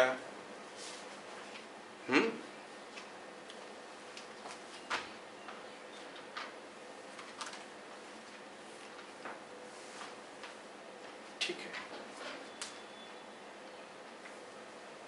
अगर समझ में आया तो एक निरीक्षण करके बताओ कि हाँ समझ में आया।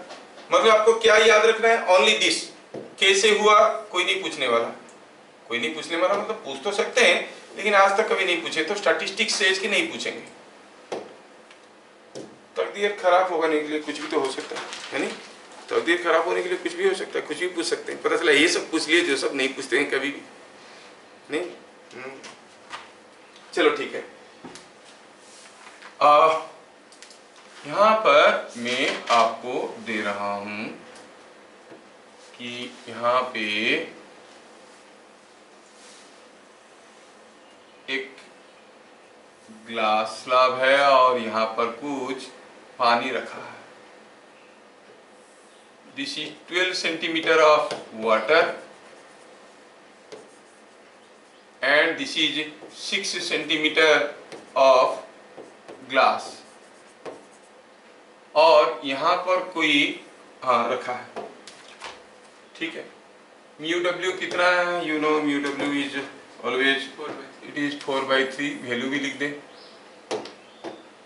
It is 4/3 and mu G is 3/2, याद रखना वैल्यू इसको, is equal to 3/2। Find effective refractive index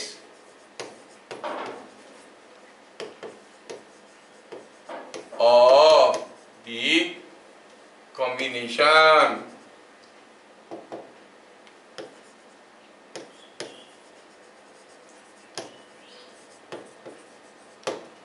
also find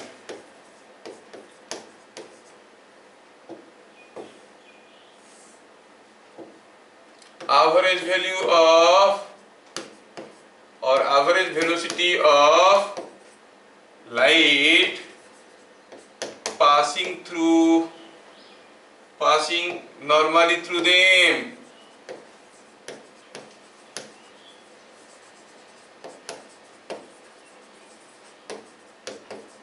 आपको एवरेज वेलोसिटी निकालना है, कोई लाइट रे ऐसे पार गिर गया नॉर्मल होके, वेलोसिटी अलग अलग था, एवरेज वेलोसिटी क्या है, ठीक है ना, कैसे निकालेंगे, सॉल्यूशन पहले निकालेंगे म्यू इक्विवेलेंट। क्या था formula? It was summation of D I bye summation of D I bye mu I. Summation of D I मतलब d1 प्लस d2, जितने हैं सबको जोड़ो, दो ही है तो दो जोड़ दिए, और होते तो और जोड़ते। d1 by mu one, d2 by mu two, ऐसे करके वैल्यू डालो। अब देखो d1 प्लस d2 कितना हो गया? 12 प्लस 6 इज 18। नहीं, 12 प्लस 6 बाय, ये हो गया d1 by mu one, 12 by 4 by 3 plus 6 by 3 by 2, ऊपर हुआ 18 और नीचे क्या हो गया? It is 36 by 4 is 9, 12 by 3 is 4, 9 plus 4, it is coming 18 by 13।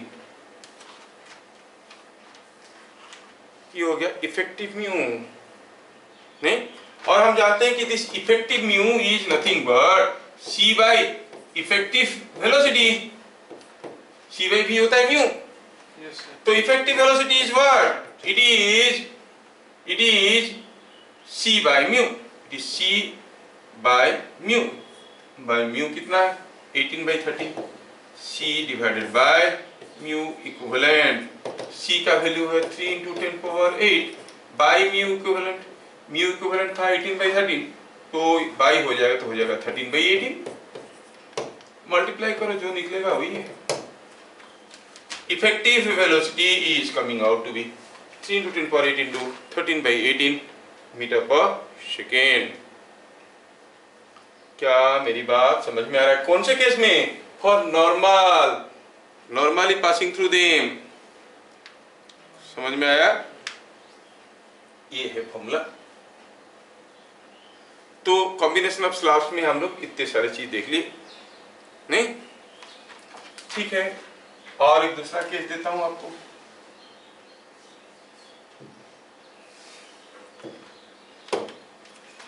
ये क्वेश्चन को देखो, यहां पे दिया है कि ये एक स्लैब है और ये कोई एक दूसरा स्लैब है, दोनों का थिकनेस में अंतर है। एक का थिकनेस ज्यादा है, दूसरे का कम है, दोनों का थिकनेस में अंतर है, ऐसा है। ठीक है, अब कोई रे ऐसे आया, ऐसे आया, ऐसे आया और फिर ऐसे निकल गया। ये दिया हुआ है कि यहाँ पर जो इंसिडेंट एंगल है, यहाँ पर जो इंसिडेंट एंगल है वो एंगल कुछ 60 डिग्री है। दिया है ये एंगल कुछ 60 डिग्री है, यहाँ पर ऐसा दिया गया है। और यहाँ पर दिया गया है कि ये एंगल कुछ 45 डिग्री है।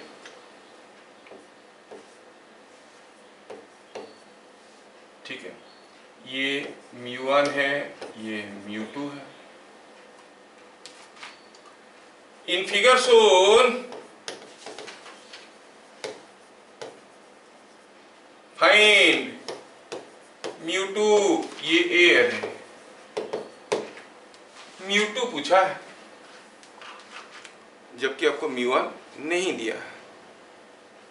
तो आपको μ1 को μ1 ही लेना है, फिर ये एंगल निकालना है, फिर ये एंगल निकालना है, यहाँ से ये 45 डिग्री, तो μ2 निकालना है। बड़ा डिफिकल्ट लग रहा है, नहीं लग रहा है?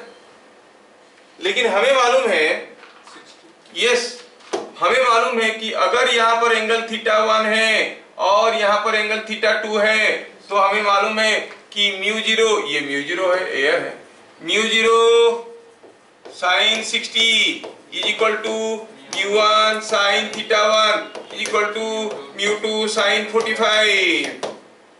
ये नहीं दिया है, चाहिए भी नहीं, मारो गोली इसको।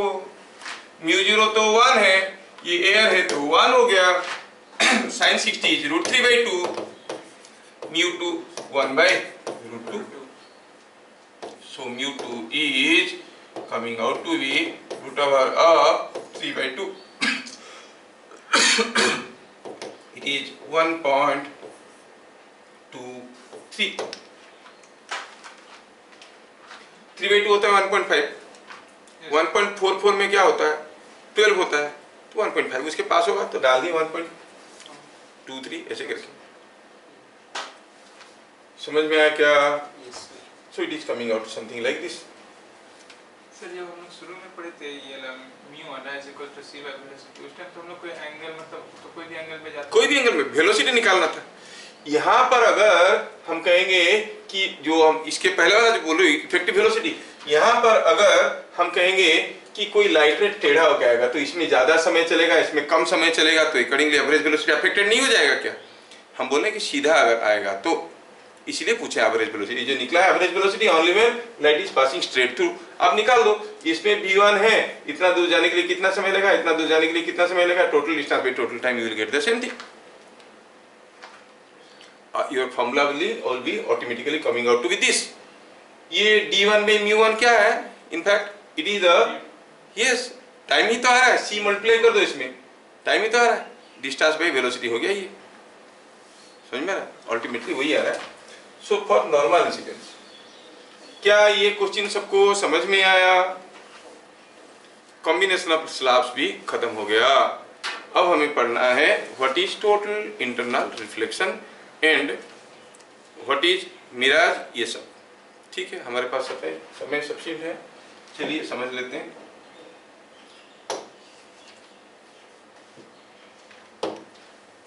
टोटल इंटरनल रिफ्लेक्शन ये चीज क्या है, थोड़ा समझते हैं,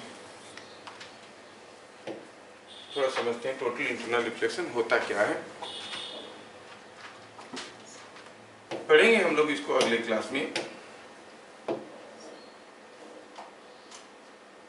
सपोजिंग हम कहें कि हमारे पास एक स्लैब है, वो ऐसा है। फॉर योर अंडरस्टैंडिंग मैं एक स्लैब ले रहा हूं जो कि ऐसा है, और ये ग्लास स्लैब है, इसका म्यू काफी ज्यादा है, और चलो मानते हैं कि ये एयर है। ध्यान से देखो, सपोज हम कहेंगे इसके अंदर एक एलईडी लाइट ग्लो कर रहा है, दिस लाइट इज ग्लोइंग, यहां से लाइट चारों तरफ आ रहा है, light is coming in all direction. जो लाइट सीधा आ रहा होगा वो तो सीधा ही जा रहा होगा, ऐसे देयर इज नो रिफ्रैक्शन। लेकिन हम जानते हैं कि लाइट जब एक मीडियम से दूसरे मीडियम में जाता है, कुछ ना कुछ हिस्सा वापस आ जाता है। रिफ्रैक्शन हो सकता है, नहीं हो सकता है, बट रिफ्लेक्शन तो पक्का होता है। तो क्योंकि लाइट यहाँ पे नॉर्मल इंसिडेंट है, तो कुछ लाइट यहाँ से वापस आ रहा होगा। कौन? कुछ लाइट, मतलब पार्शियल रिफ्लेक्शन। अगर कोई लाइट रे ऐसे आया तो जब वो रेयर मीडियम में जाएगा ये तो बेंड कर जाएगा towards away from the normal, और यहाँ पर भी कुछ लाइट तो रिफ्लेक्ट करेंगे। इंसिडेंट एंगल हुआ, ये इंसिडेंट रे हुआ तो ये रिफ्लेक्टेड रे हुए। Here also partial reflection taking place. And one more thing we observe here कि जब हम लाइट को अलाउ कर रहे हैं ऐसे जाने के लिए, आपका लाइट इंसिडेंट है कौन सा मीडियम में? डेंसर मीडियम में। तो डेंसर मीडियम का एंगल ज्यादा है, इंसिडेंट एंगल ज्यादा है, कि रेयर मीडियम का रिफ्रैक्टिंग एंगल ज्यादा है? रेयर मीडियम में एंगल ज्यादा है। yes, और इन दोनों में क्या रिलेशन है कि mu glass sine I is equal to mu air sine R, ये भी आप जानते हो। yes. अब अगर आई को बढ़ाएंगे तो आर बढ़ेगा कि घटेगा? बढ़ना चाहिए। भाई बढ़ना चाहिए क्या? yes, हमें जानते हैं कि mu for glass into sine I is equal to mu for air जो कि 1 है इंटू साइन आर। अगर हम आई को बढ़ाएंगे तो साइन आई बढ़ेगा, साइन 30 बढ़ाएगा, साइन 60 बढ़ाएगा, साइन 91 है, साइन 0 0 है। As you go on increasing the value of i, sin i increases, ये इंक्रीज करेगा तो ये पूरा क्वांटिटी इंक्रीज करेगा, तो sin r इंक्रीज करेगा, मतलब r will increase। तो i को बढ़ाते जाएंगे r बढ़ेगा। मतलब अगर मैं कुछ रे यहाँ पे लेता हूँ, ऑब्वियसली इंसिडेंट एंगल अब और ज्यादा हो गया है। अब ये जो रे यहाँ से निकलेगा और ज्यादा टेढ़ा हो जाएगा, सॉरी और ज्यादा टेढ़ा होके कुछ इधर चले जाएगा, है कि नहीं? आई बढ़ाया तो आर बढ़ गया। अगर आई को बढ़ाते जाएंगे आर बढ़ते जाएगा। आई और आर में से कौन सबसे पहले 90 डिग्री पहुंचेगा? आई और आर? आर पहुंचेगा। आर जल्दी जल्दी बढ़ रहा है, आर बड़ा है। आई बढ़ते जा रहा है, आर बढ़ते जा रहा है, तो लेकिन आर आई से बड़ा है तो आर पहले 90 डिग्री आ जाएगा। मतलब सिचुएशन कुछ ऐसा आएगा कि जब कोई लाइट रे कुछ ऐसे गिरेगा तब ये रे कुछ ऐसे जाएगा। You see the ray is not emerging out, it's going parallel to the surface, but in both of this cases partial reflections are taking place. समझ में आया क्या? अगर यहां पर जो इंसिडेंट एंगल हुआ, यहां पर जो इंसिडेंट एंगल हुआ, इससे भी ज्यादा इंसिडेंट एंगल में लाइट को इंसिडेंट करवाएंगे तो क्या होगा आप देखोगे, और ये बेंड करके नीचे तो नहीं आएगा, आएगा but that is called reflection. तो क्या होगा, सारा का सारा लाइट रिफ्लेक्ट करके नीचे आ जाएगा। अब यहाँ पर कोई रे बाहर ही नहीं जा रहा है, सारा का सारा एनर्जी वापस आ रहा है, तो हम कहेंगे it is total reflection. The term total internal reflection, इसको क्यों ऐसे पढ़ा? ये सारे जगह रिफ्लेक्शन हो रहा था but they were all partial reflections, but when I is incident at substantially more angle there is total reflection. जिस एंगल में light ray becomes parallel to the surface that angle is called critical angle, and when the incident angle is more than critical angle it bends or reflects totally into the same medium. Phenomenon is called total internal reflection. क्या मेरी बात समझ में आया? Sir वो मतलब जो angle जो पहले हो रहा था पार्शियल वाला हो रहा था, वो जो रिफ्लेक्शन एंगल वो दोनों मिल जाएगा, मतलब दोनों बराबर हो जाएगा? नहीं नहीं नहीं, मतलब इससे और ज्यादा एंगल हो गया तो रे बाहर नहीं जाएगा, सारा का सारा रे वापस आ जाएगा। अरे ये सिंपल सा एक्सपेरिमेंट है। देखो, क्या कभी तुम नदी के किनारे बैठ के ये एक्सपेरिमेंट किए हो? कोई पत्थर अगर फेंकोगे ऐसे तो घुस जाता है अंदर, थोड़ा फेंके पत्थर को फेंके ऐसे तब घुस जाता है अंदर, लेकिन एक पर्टिकुलर एंगल में फेंकोगे, have you ever seen it jumps back? कभी क्यों ऐसे? What is that critical angle? कितना एंगल में फेंकेंगे पूरा पैरेलल जाएगा, कितना एंगल में फेंकेंगे कि जगेगा और वापस आ जाएगा। It all depends upon how you are striking to the surface. तुम तो प्लांट साइड में रहते हो, वहां पर नदी उदी तो है नहीं, जाके कभी पत्थर मारो। किसको मारे? अबे पानी को मारना है, किसको मारे? पागल है? पत्थर जाके मारोगे तो पता चलेगा कि ये कैसे जा रहा है। समझ में आ रहा है? तो एक पर्टिकुलर एंगल ऑफ इंसिडेंस के लिए, जैसे अब ये भी सोचो, दूसरे तरीके से सोचो, मैं गॉन लेके किसी वॉल को सीधे फायर कर रहा हूँ, नॉर्मल फायरिंग, 2-4 ठो बुलेट वापस आएगा, बाकी अंदर घुस जाएगा। थोड़ा टेढ़े करके मारेंगे, कुछ घुसेगा लेकिन कुछ ज्यादा बुलेट वापस आएगा नहीं, और टेढ़ा करते जाओ और टेढ़ा करते जाओ, एक पर्टिकुलर एंगल के बाद फायरिंग करोगे, सारा का सारा वापस आ रहा है, कुछ भी घुस नहीं रहा है अंदर, बिकॉज उनका घुसने वाला कंपोनेंट हैज बिकम लेस, वो घुस नहीं पा रहा है अंदर। Are you getting? जिस वेलोसिटी का जिस कंपोनेंट के चलते घुस रहा था घुस नहीं पा रहा है, सारे के सारे बाहर आ जाएंगे। एक पर्टिकुलर वेलोसिटी होने से ही घुसेगा, नहीं तो नहीं घुसेगा। समझ में आ रहा है? ये वॉल पे आप एक नेल ठोकना चाहते हो, ये एक वॉल है, वॉल पे नेल को ऐसे रख के मारोगे घुस जाएगा, थोड़ा टेढ़ा रख के मारोगे घुसेगा, और थोड़ा मारोगे टेढ़ा करके घुसेगा, एक पर्टिकुलर एंगल के बाद मारोगे क्या होगा, ठुर्र करके खिंचल जाएगा कि नहीं? मतलब आप जो मार रहे हो उसका एक कंपोनेंट जो अंदर की तरफ घुसाने की कोशिश कर रहा है वो सफिशिएंट नहीं है उसको पियर्स करने के लिए।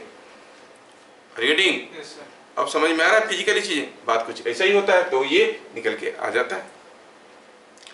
That angle at which the refracting angle becomes 90 degree is called critical angle. ये एंगल है क्रिटिकल एंगल। और यहां पे क्या हुआ है, incident angle is more then the critical angle. क्या बात समझ में आ रहा है? तो टोटल इंटरनल रिफ्लेक्शन का थोड़ा सा हल्का सा एक आपको झलक तो मिल गया, बाकी की चीज हम लोग देखेंगे अगले क्लास। कम प्रिपेयर्ड, फिर मिलेंगे अगले क्लास, तब तक के लिए जय हिंद।